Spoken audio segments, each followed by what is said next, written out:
Good evening, GM everyone. Welcome to Making the Move with Aptos talk for tonight. So, new blockchain means new opportunities, and we at the block are very excited to share this new blockchain to you guys because I know that the talent pool joining here today has a lot of potential. That in the future, there will be someone who can be a founder from the Philippines and will be winner in the hackathon. Okay, so let's start making the move with the Aptos. And what we are going to talk about tonight is just an overview about the Aptos 101. Honestly, we will we will modify or we will adjust the outline a bit from the original outline that was set, yung mga hands-on activities. We will make it more accessible to a diverse set of audience. So we will be talking about Aptos 101. Why is it important? Why is it what does it offer? What is this new blockchain and all about? The tool for builders and mga existing tools for builders like us. And eventually we will see why the Aptos core team designed such a well-engineered blockchain. And we will appreciate Aptos for sure. Okay. So yeah, I'm Mark Jerome Tulali. I'm the tech lead of Iraya Network, and I just created the Facebook page. If you want to, and I'm inviting everyone to scan the QR code and like that Facebook page. And yeah, there will be future engagement and future posts in that in that page. And I just created that a while ago, so wala pa. And I greatly appreciate if you're going to scan and like it. And as per our outline, this is the outline that was set tonight. We were going to talk about blockchain and centralized technologies. We need to go back to our roots, what blockchain is all about, and the current state of centralized or traditional technologies, traditional applications today.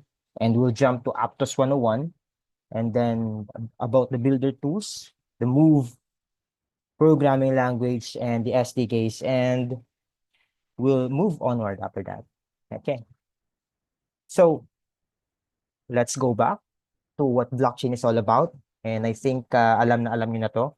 Hasang-hasa na kayo sa mga multiple block times na napakinggan nyo. So again, repeating the definition of blockchain is that at its core, it's just a database na pag-store tayo ng mga data that cannot be tampered. So these characteristics ng blockchain storing data that is tamper-proof allow the technology to be trustless. And the transactions and interactions in this blockchain doesn't rely on a central authority. Of course, the most common use case of blockchain is financial transactions. What we are storing originally, mga first version ng blockchain is financial transaction data through cryptocurrencies. So when a person sends a token to another person, that is sent without a central intermediary. So that's peer-to-peer.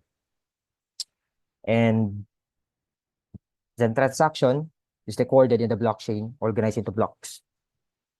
And eventually, it did not stop there. The innovation was continuous until such time that we are not exchanging money from tokens from one person to another person. We also are owning digital data in blockchain through non-fungible tokens. For example, there's the different data file format like such as an image or a video. And then I think ang naaalala ko dito is si Stephen Curry. He owned the Bored Ape, and that Bored Ape, ang use case niya, ang utility niya is para siyang pass ng isang parang exclusive na group. So that is non-fungible tokens.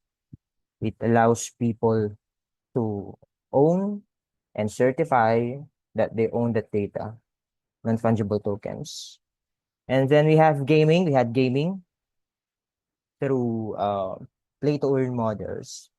Isang sikat na laro, I think way back 2021 is Axie Infinity. Maraming pumaldo na Pinoys and other Filipinos as well ay they resigned from their job because of that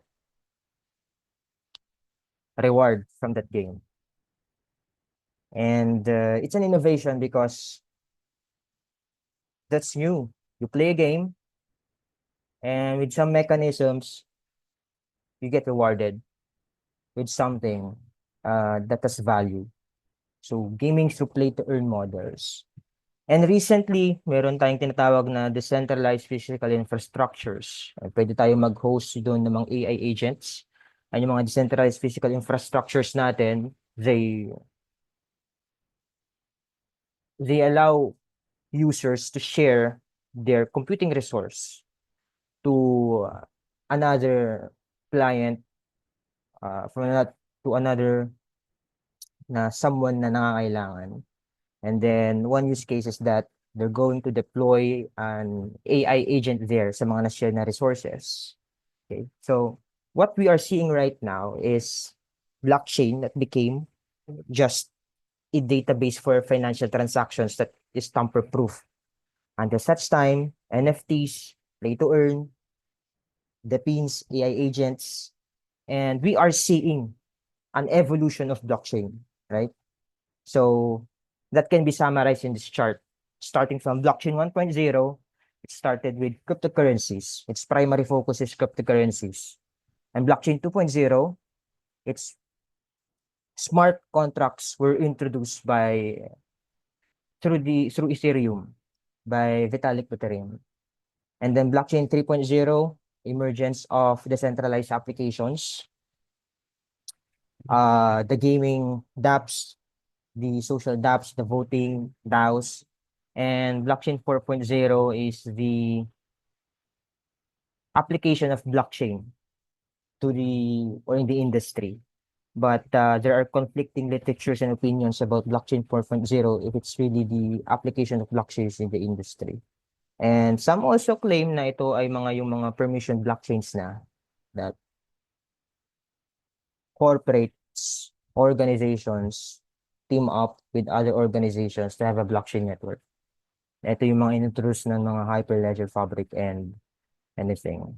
But yeah, so that is blockchain, and we saw the evolution of blockchain. We can see and we can realize dito that there is an advancement from cryptocurrencies until AIs, integration of AIs and games sa blockchain technology. And then we go back to our centralized technologies such as Google, Facebook, Instagram, YouTube, and other platforms. And even Zoom, even itong software na ginagamit natin ngayon, they operate at enormous scale. Why? Kasi ang daming data, petabytes of data. They are managing petabytes of data. And maybe to manage this data, ang daming millions ng mga servers, MySQL servers to store this data. And then these platforms can still manage it. Kinakaya pa rin nila itong mga data na to. And with the introduction of cloud infrastructure, cloud services, mas napabilis pa yung pag-onboard ng mga bagong users sa mga software na to. So these centralized technologies manage petabytes of data glued together by powerful cloud infrastructure. So yung nasabi dito is through cloud services, through cloud infrastructure, they were able to bring these softwares sa mainstream at a rapid pace, sa mabilis na paraan.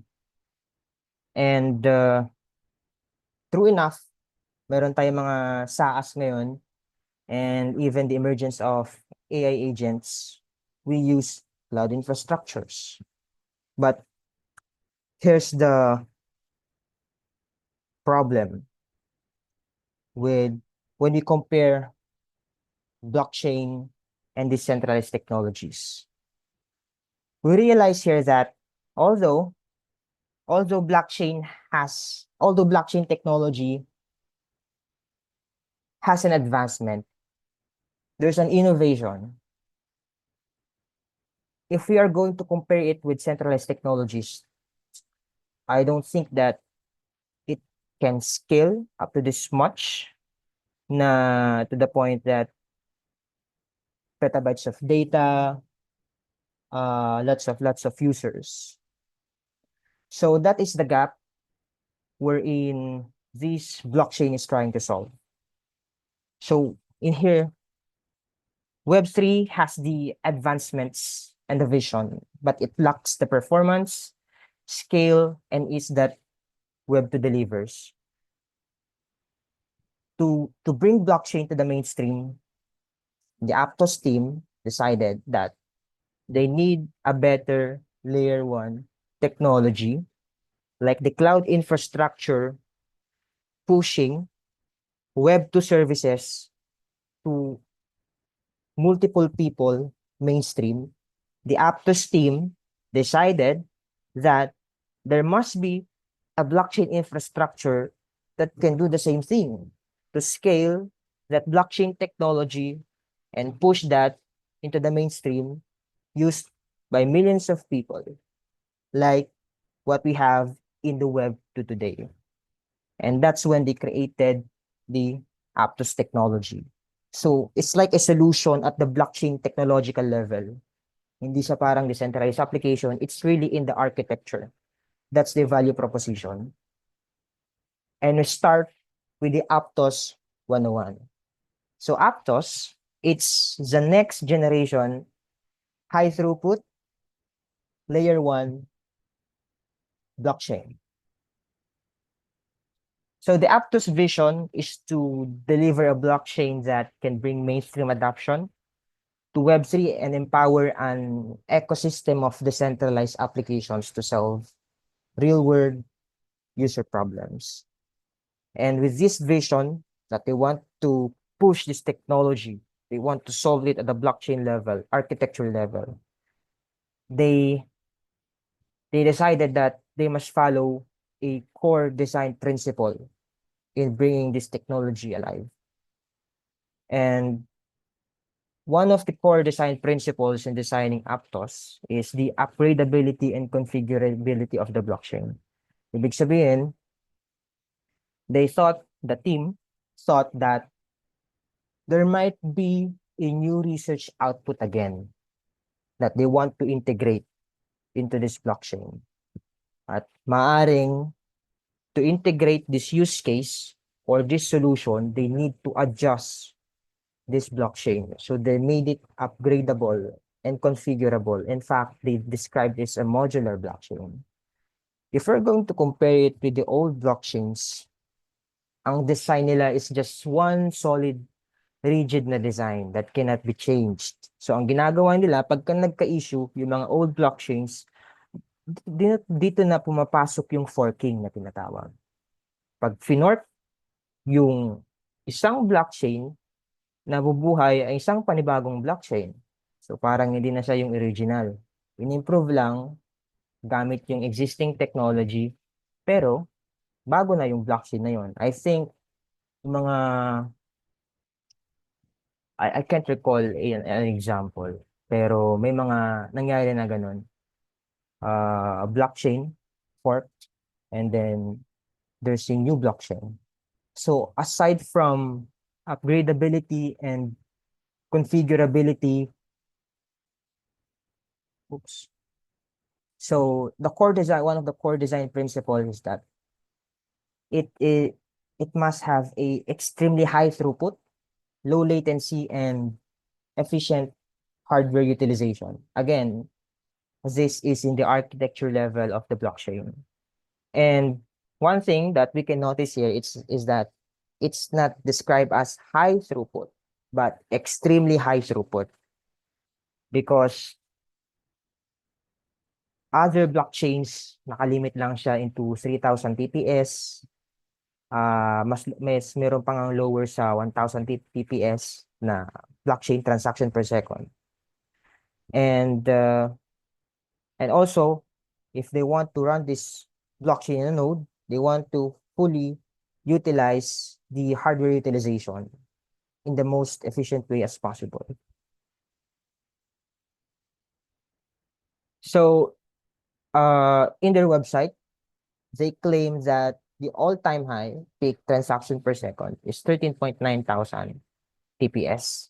So, if we're going to look at other blockchains today, I think that is already pretty high.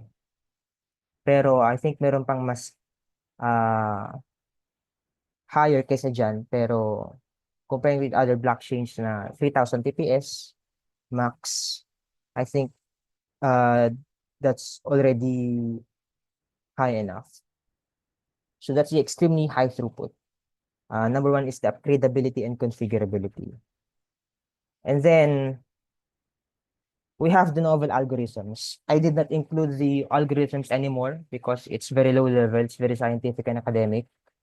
Meron silang tinatawag na block stem, if I recall correctly, and then sharding updates that they integrated in the blockchain. But so with these core design principles, the Aptos team made the Aptos blockchain upgradable, safe, and scalable and configurable to deliver and push Web3 services into the mainstream. And then, so we now have the ecosystem projects. So that is Aptos 101. So anong mga sa ecosystem nila ngayon? A lot of there's a lot of use cases listed below. Let me just adjust this. Okay. So we have the RPC, stablecoins, explorers, bridges, wallets, DeFi, tooling, oracles, analytics, gaming, NFT, security. Security. I think meron with three security dito. Marketplaces, launchpads, infra, social education, AI hardware.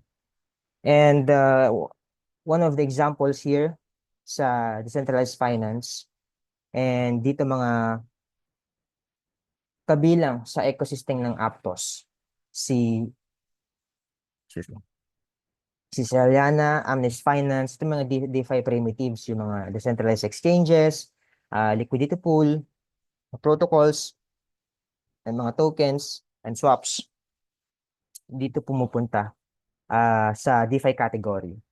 And yeah, if there's a problem that the audience know today that meron silang idea, and then pwede silang mag-submit din ng mga projects here in Aptos for the DeFi track. Next example is stablecoins. And stablecoins, common example is si USDT. Pero dito si Fina, Sala Labs, Ondo, at saka si Tether. And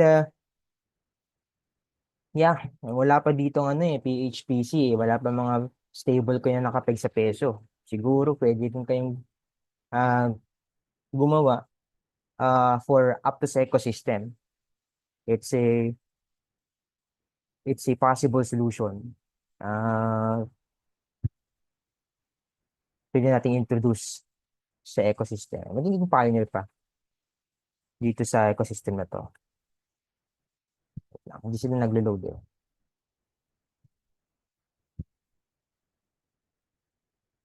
I think the other examples here is yung AI. Let me just check.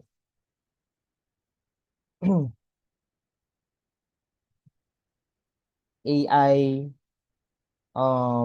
security, DeFi was already mentioned. Let me just check the other device. I think hindi ko na display. Ayan, sa security part, I think mga ecosystem na partners nila, more on sa services, mga auditing, blockchain security and audits, and audits that protect blockchain ideas, si OtterSec, si MoveBit, and Halborn. Halborn ay isang elite na security group. Yan. Yes, sir. Tama. Malakas yan.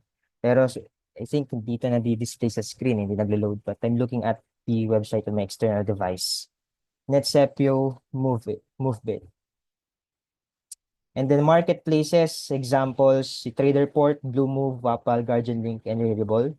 And meron din sila mga launch pods ng NFTs. And then first AI launch pod built on Aptos, si MoveGPT. So it's an AI agent that you can mint NFTs through this one. Ayan. Hindi na talaga na siya nag-load. Anyways, you can visit that sa website nila sa mga ecosystem projects para kita kayo rin ng mga idea or baka wala pa dito na project na meron na sa ibang blockchain, pwede natin introduce dito. Just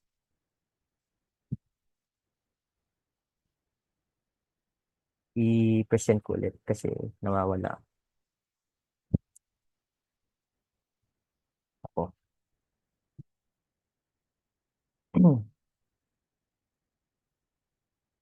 Hindi nagdi-display yung mga images.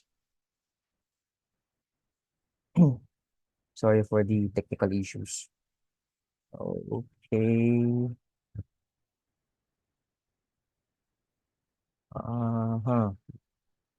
Present.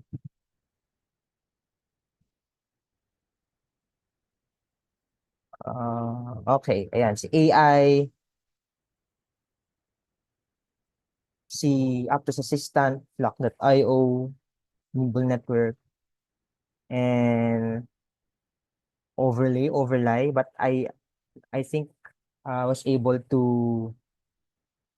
learn about this project na it involves creatives and they partnered with Aptos last year. And I think they got a good piece of grant. Okay, so these are the ecosystem projects sa Aptos. And of course, we are bringing opportunities to also introduce our solutions dito sa blockchain na to. And dito sa grants ng Aptos, there are already 200 plus grant recipients and counting. And for the and mga possible na makakuha tayo ng mga grant or these options, ayan, original ideas. So this popular grant program is for builders na may unique project. Bring on-chain educators or crafting diverse learning experiences. For example, I think mga educational tools pwede to. And helping shape the move language, mga toolkits pwede rin dito for ecosystem grant. And idea seekers, builders applying for a registry grant will choose from a curated list of essential, pre-vetted, and pre-selected projects aimed at growing and evolving the Aptos ecosystem. So, based sa kanilang website, the ecosystem grants typically range from $5,000 to $50,000. So it's a really great opportunity to receive a value sa ibang foreign currency, sa ibang exchange na pwede nating makuha. Please come. And then gasless transactions. So with gasless transactions, the Aptos Foundation subsidizes gas fees for user transactions. So if there are solutions about gasless transactions that enables developers to offer frictionless experience. So these mga grants pala, I tried looking for more details about these grants. However, pag clinic kasi to, mga forms lang yung nagpapakita. Mga forms lang yung nagpapakita. And then, pero I think mabibring naman to sa local ecosystem natin through sa Hiraya network. And then lastly, ito yung pinakamalupit. Strengthening defense. So SecReds provide grants to cover the cost of security audits for qualifying Aptos projects up to $25,000. Grabe. In grant funding is available per project. I think sa Sudoers pwede to eh. Security. Yan. Ay, ito pala. Ito. Ecosystem grants typically range from 5,000 to 50,000. Nag-back. Ito, security credits up to $25,000. So I need to emphasize this because this is a very great opportunity for people who are in the Web3 security field para sa Aptos ecosystem. Okay, so that is Aptos 101. So basically, they want to bring Web3 services, Web3 applications to the mainstream using their solutions na nasa architectural level nila. And then those are the ecosystem projects and grants. And for the builder tools, we are not going to look at hands-on activity kasi meron pang other sessions for that. So I just want to give an overview. But for Aptos, it uses the Move programming language. So the Move programming language, kung bakit nila ginamit is that they chose Move because aside na yung founder ng Aptos, yung co-founder, ay nag-work sa Facebook sa Move Programming Language project.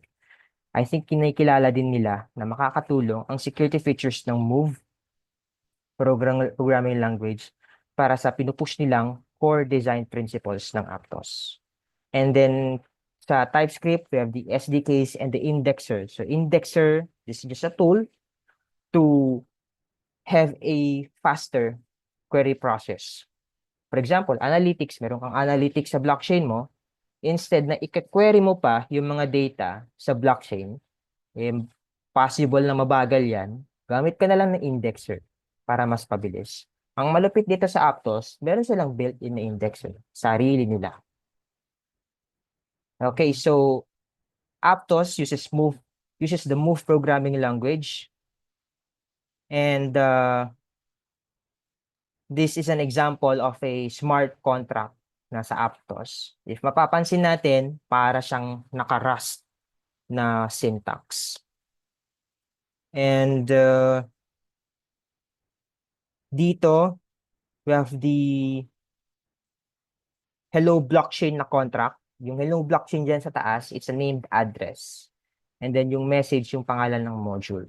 But we are not going to explain this in detail. And I just want you guys to see an example sa simple glance ng isang smart contract. And then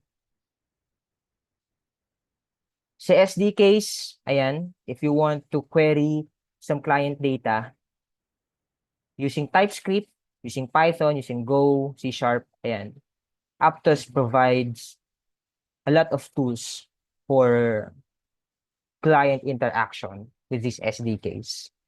So, ayan, sa mga, for example, mga JavaScript frameworks natin, if you're going to use React, Vue.js, you can use the TypeScript SDK. But for Python, if you are using some Python framework, maybe that can be a solution. For example, if you're using Django Flask, pwede mo siyang gamitin if you just want to query some public data. Then yung Go C#. And then Unity SDK for game developers sa blockchain field. And then Aptos Node API. So this is the API for an Aptos node. This is just an API, hindi siya wrapper. If you want to query some data. I think best example dito is yung mga mga explorers natin. So, some explorers use the Aptos Node API to get some data sa blockchain. And then this the TypeScript SDK. So, it allows you to connect and explore and interact on the Aptos blockchain. And straightforward lang siya. I was able, na-experience ko na to. Nagamit ko na tong tool na to when I was teaching the TypeScript SDK sa NU. And it's pretty straightforward. Paganda din yung pattern niya na provide.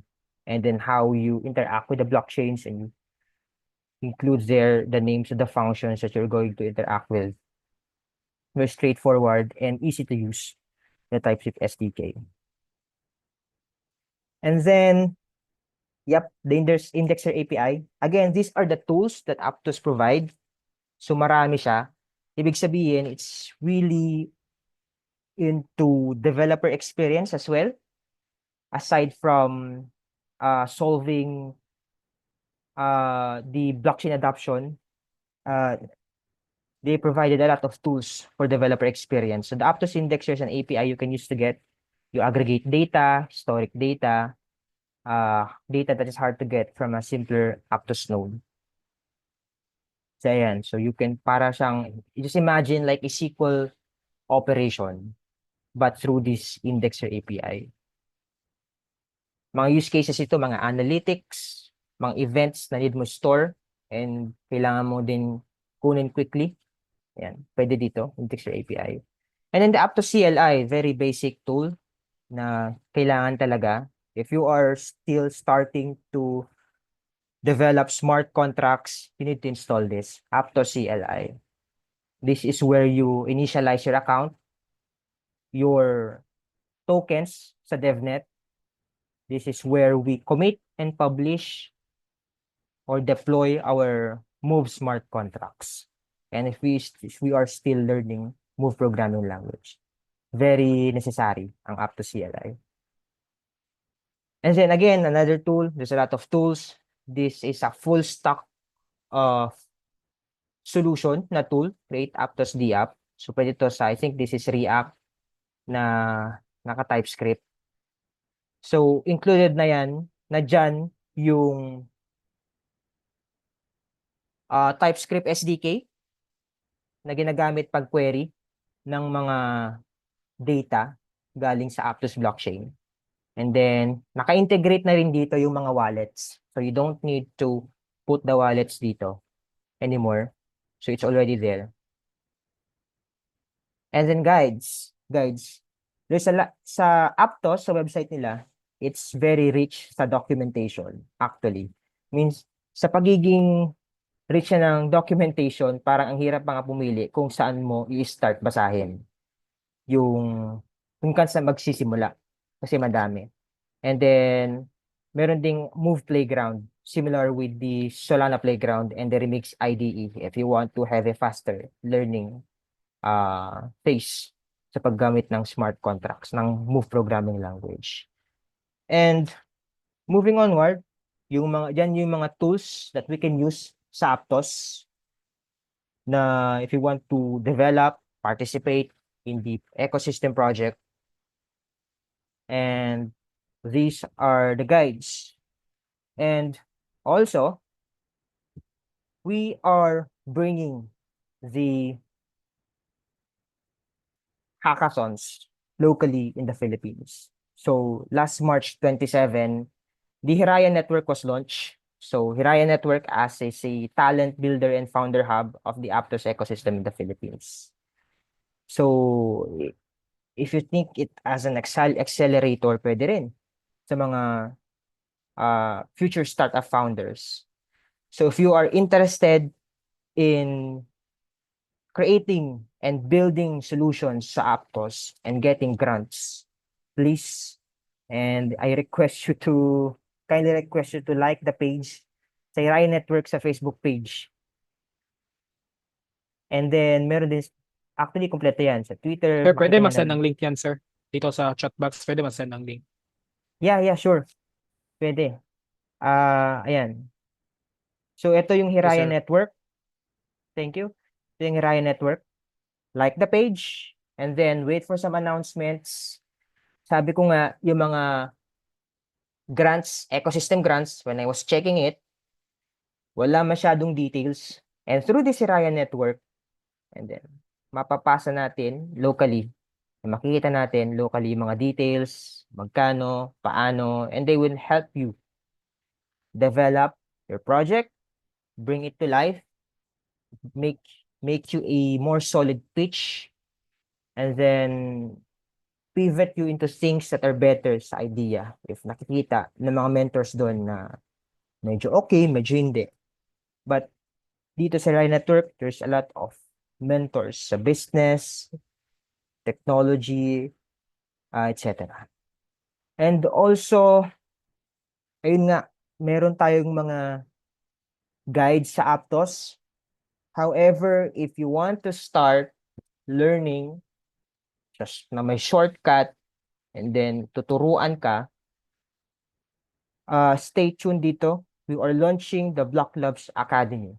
And think, if hindi ako nagkakamali, yung enrollment sa Block Labs Academy is this week.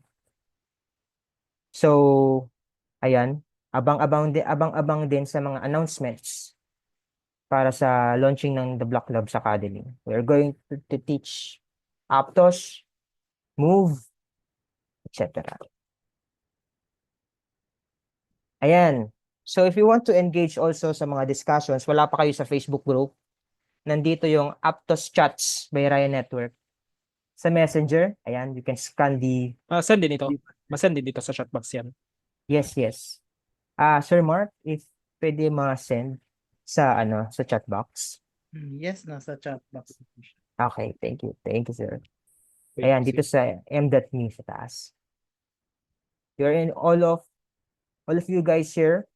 I'm inviting you to join the Aptos Chats by Ryan Network and join the discussion, engage, wait for announcements, and yeah.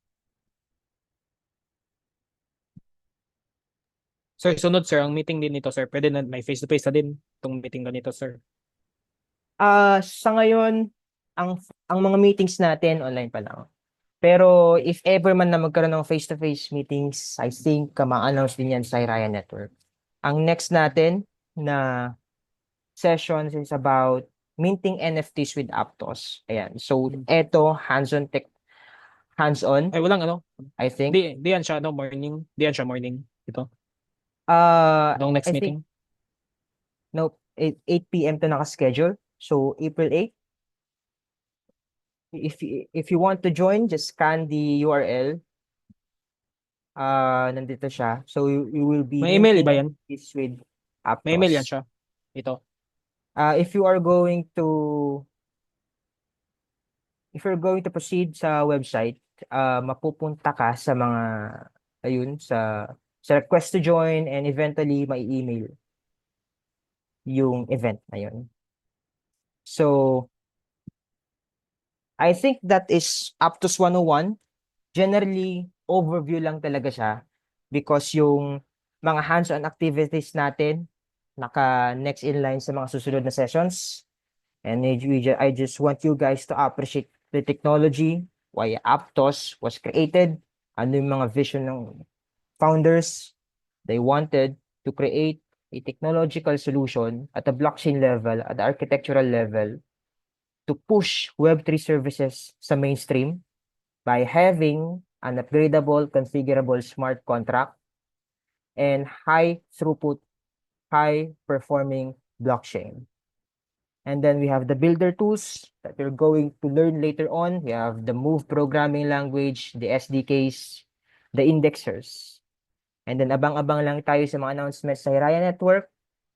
And then you join the group chat. And yeah, next session is about NFTs. And thank you for joining me. I'll give now the floor to the host.